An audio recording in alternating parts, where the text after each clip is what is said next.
नमस्कार दोस्तों, आपका एक बार पुनः स्वागत है आपके अपने YouTube channel Indore MLT hub में। तो दोस्तों, जैसा कि ग्रुप 5 भर्ती परीक्षा 2022 और डीएमएलटी बीएमएलटी के विद्यार्थियों के लिए भी हम जो तैयारी करवा रहे हैं, उसमें कहीं ना कहीं ये जो आज माइक्रोबायोलॉजी का जो हम चैप्टर स्टार्ट कर रहे हैं, कहीं ना कहीं बहुत महत्वपूर्ण साबित होगा। तो दोस्तों, माइक्रोबायोलॉजी जो है, कई सारे छात्रों की डिमांड थी कि माइक्रोबायोलॉजी से हम पढ़ाई स्टार्ट करते हैं। तो हमने आज माइक्रोबायोलॉजी का जो फर्स्ट पार्ट है आपके बीच लेकर आए हैं। ठीक है, तो दोस्तों इंट्रोडक्शन कराता हूँ मैं आपको माइक्रोबायोलॉजी से कि माइक्रोबायोलॉजी होती क्या है। तो दोस्तों, माइक्रोबायोलॉजी जो है 3 वर्ड से मिलकर बना है, माइक्रो, बायो और लॉजी। ठीक है, तो माइक्रो का मतलब आप सभी जानते हैं सूक्ष्म होता है, जो बहुत बारीक होता है, हमें ऐसे हमारी खुली आंखों से या नग्न आंखों से या फिर हम बोले तो नेकेड आइट से नहीं देख सकते हैं। ठीक है, जो हमारी साइंटिफिक लैंग्वेज है नेकेड आई, उससे जिन्हें हम नहीं देख पाते हैं। ठीक है, फिर बायो की बात करते हैं तो बायो का जो है मीनिंग होता है जीव से। ठीक है, और लॉजी का जो मीनिंग होता है वो होता है आपकी स्टडी से या अध्ययन करने से। ठीक है, तो इन्हीं 3 वर्डों से मिलकर हमारा माइक्रोबायोलॉजी जो है बना है। ठीक है, फिर हम बात करते हैं कि माइक्रोबायोलॉजी अगर जो बना है तो इसकी खोज किसने की। कई बार एग्जाम में पूछा जाता है, ठीक है, कि माइक्रोबायोलॉजी की जो खोज है वो किसने की है। तो माइक्रोबायोलॉजी की जो खोज है वो सबसे पहले जो है एंटोनी वैन ल्यूवेनहॉक ने की है। ठीक है, किसने की है? एंटोनी वैन ल्यूवेनहॉक ने सबसे पहले माइक्रोबायोलॉजी की खोज इन्हीं के द्वारा की गई थी। ठीक है, फिर क्या होता है कि मॉडर्न माइक्रोबायोलॉजी, जैसे जैसे उसमें और खोज हुई तो उसे मॉडर्न माइक्रोबायोलॉजी नाम दे दिया गया। तो मॉडर्न माइक्रोबायोलॉजी की खोज जो है वो किसने की थी, ये भी एग्जाम में आपसे पूछा जाता है।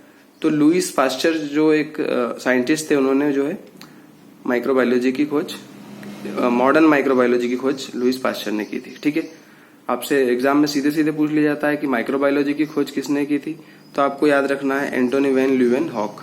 और आपसे पूछा जाए कि मॉडर्न माइक्रोबायोलॉजी की खोज किसने की थी, तो लुईस पास्चर। ठीक है दोस्तों, इतना आपको समझ आ गया होगा। ठीक है, तो अब इसका हम इंट्रोडक्शन पढ़ते हैं। माइक्रोबायोलॉजी क्या होता है? तो माइक्रोबायोलॉजी एक साइंस की ब्रांच होती है। ठीक है, अब इसके अंदर हम क्या करते हैं? सूक्ष्म जीवों का अध्ययन करते हैं। ठीक है, इसीलिए हम इसको माइक्रोबायोलॉजी बोलते हैं।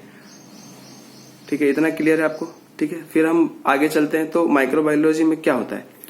माइक्रोबायोलॉजी में जो होता है माइक्रो ऑर्गेनिजम्स होते हैं। ठीक है, बैक्टीरिया, वायरसेस, ये सब हम अभी आगे चल के पढ़ेंगे, लेकिन अभी हम शुरुआत करते हैं माइक्रो ऑर्गेनिज्म से। ठीक है, तो हमारे लिए जानना जरूरी कि माइक्रो ऑर्गेनिजम्स भी होते क्या हैं। ठीक है, तो जितने भी माइक्रो ऑर्गेनिजम्स होते हैं उन्हें हम हमारी नेकेड आइज से नहीं देख सकते हैं। ठीक है, जैसा माइक्रो का अभी हमने आपको ऊपर बताया कि माइक्रो का मीनिंग क्या होता है, सूक्ष्म होता है। ठीक है, तो जिन चीजों को, जिन माइक्रो ऑर्गेनिजम्स को हम हमारी नग्न आंखों से नहीं देख पाते हैं, उन्हें हम देखने के लिए क्या करते हैं? माइक्रोस्कोप का यूज करते हैं। ठीक है, और फिर हम इसके कैरेक्टरिस्टिक्स की बात करें तो इनका जो साइज, ठीक है, फिर ये प्रेजेंट कहाँ होते हैं नेचर में, फिर ये एरोब होते हैं, एनएरोब होते हैं।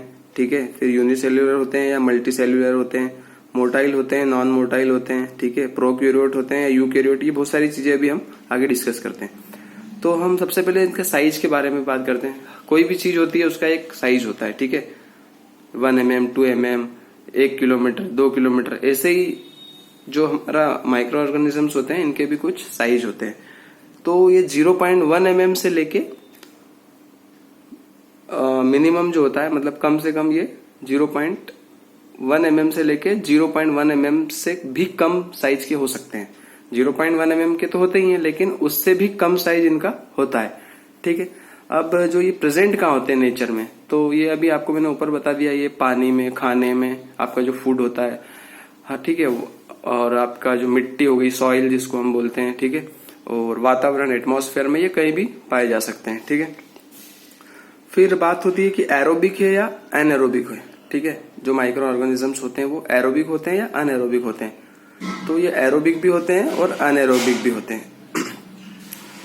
तो एरोबिक में अब बात आती है कि एरोबिक क्या होता है, तो आपके लिए ये जानना भी जरूरी है एरोबिक क्या होता है, एनारोबिक क्या होता है। तो एरोबिक माइक्रो ऑर्गेनिजम्स जो होते हैं वो वैसे माइक्रो ऑर्गेनिजम्स होते हैं जिन्हें ग्रोथ करने के लिए ऑक्सीजन की आवश्यकता होती है।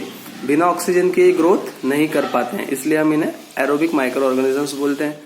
और एनारोबिक सीधा साफ आप समझ ही गए होंगे कि अगर एनारोबिक कहा गया है तो मतलब इनके ग्रोथ करने के लिए ऑक्सीजन की आवश्यकता नहीं होती है।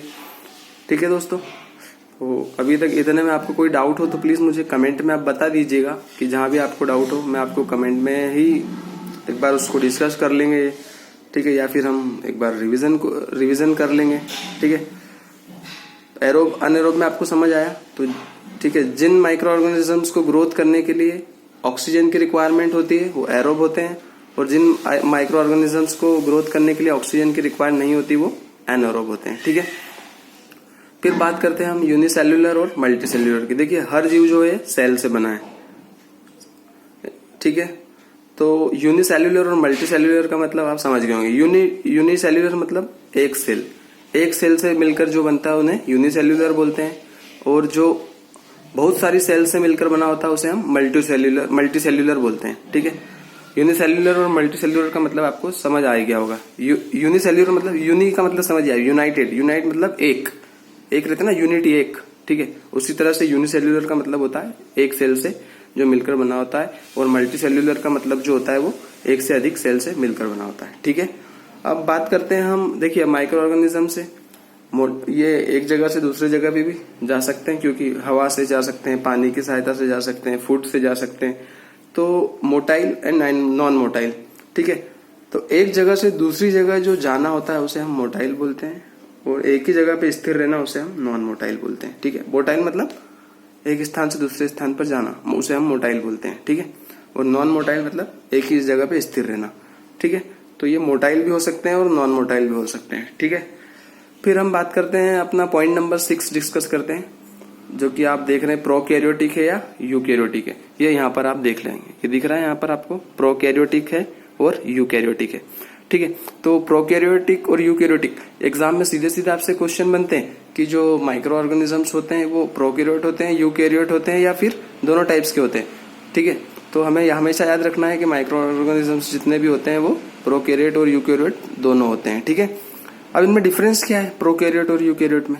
भाई आप अगर पढ़ रहे हैं तो आपको डिफरेंस भी पता होना चाहिए, कि आपसे पूछ लेते हैं प्रोकैरियोट क्या होता है, यूकैरियोट क्या होता है। ठीक है, तो प्रोकैरियोटिक जितने भी माइक्रो ऑर्गेनिजम्स होते हैं और यूकैरियोटिक जितने भी माइक्रो ऑर्गेनिजम्स होते हैं, इसमें डिफरेंस बस इतना ही है कि जो प्रोकैरियोटिक माइक्रो ऑर्गेनिजम्स होते हैं इनका जो न्यूक्लियस होता है ना, उसके बाहर एक जो लेयर होती है।